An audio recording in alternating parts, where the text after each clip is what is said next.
Hi, Highpoint family. This is Kim, and today is December 12th. Today we're going to look at Jeremiah 23, 5 through 6. The days are coming, declares the Lord, when I will rise up for David a righteous branch, a king who will reign wisely and do what is just and right in the land. In his days, Judah will be saved and Israel will live in safety. This is the name by which he will be called, the Lord, our righteous Savior. A king faces the end. The pain was almost unbearable today. It was not fun getting old. As Herod looked out from his Herodom fortress on the hill, he could see for what seemed like forever. When you're young, it seems like that's how long you're going to live. And now as Herod approached death's door, he understood how wrong that sentiment was. It did seem like he could see forever. As Herod looked out on the horizon, he could make out the small village of Bethlehem off to the left. From his early days when he first had the palace built, he knew if he squinted really hard, he would be able to see the faint outline of the temple in Jerusalem.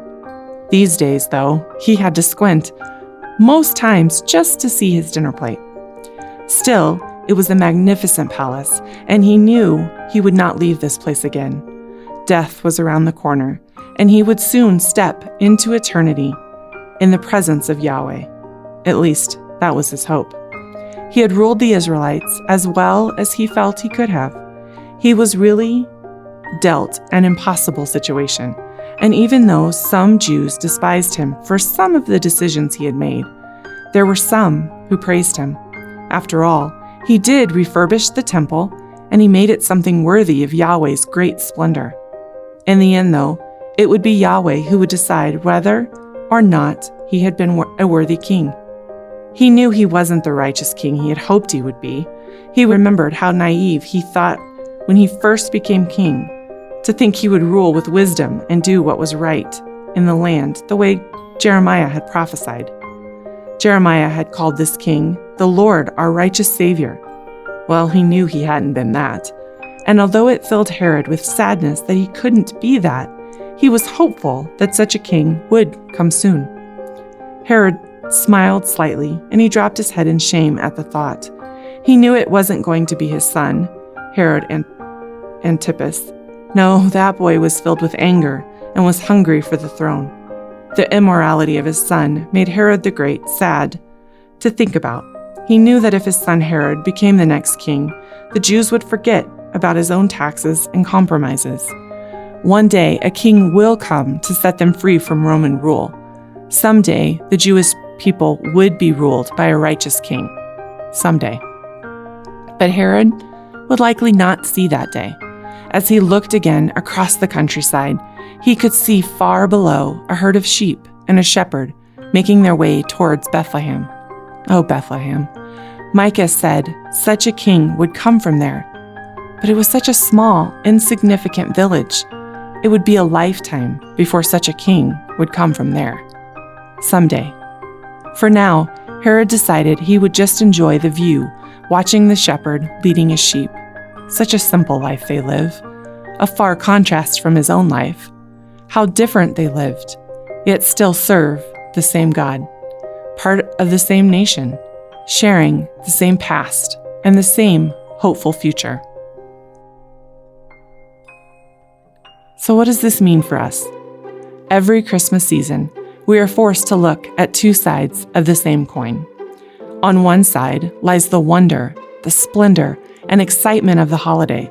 On the other side lies the hurt and the pain and the loneliness of humanity. Christmas is one of the most joyous times of the year, but it's also one of the most difficult times of the year for many people.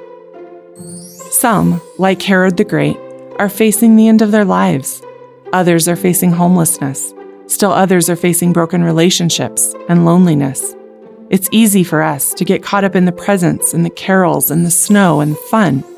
But may we remember that just outside of the frame of all of those wonderful pictures are people who are hurting and lost. Now, I don't think that means that we don't enjoy ourselves during Christmas season. In fact, this year, more than most, we need to take the time to really enjoy the holidays and the fun.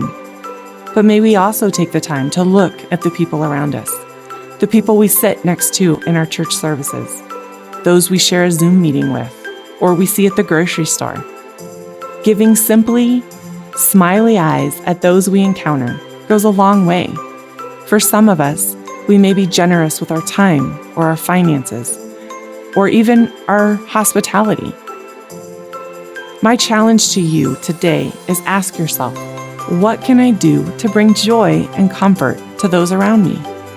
Maybe there's a relationship in your life that needs mending, an old friend or an estranged family member that you need to make a call on the phone and check in on. Now is the time. You never know who needs it today, and you never know how long you have to do it. Life can change in the blink of an eye, and you don't want to miss out on an opportunity.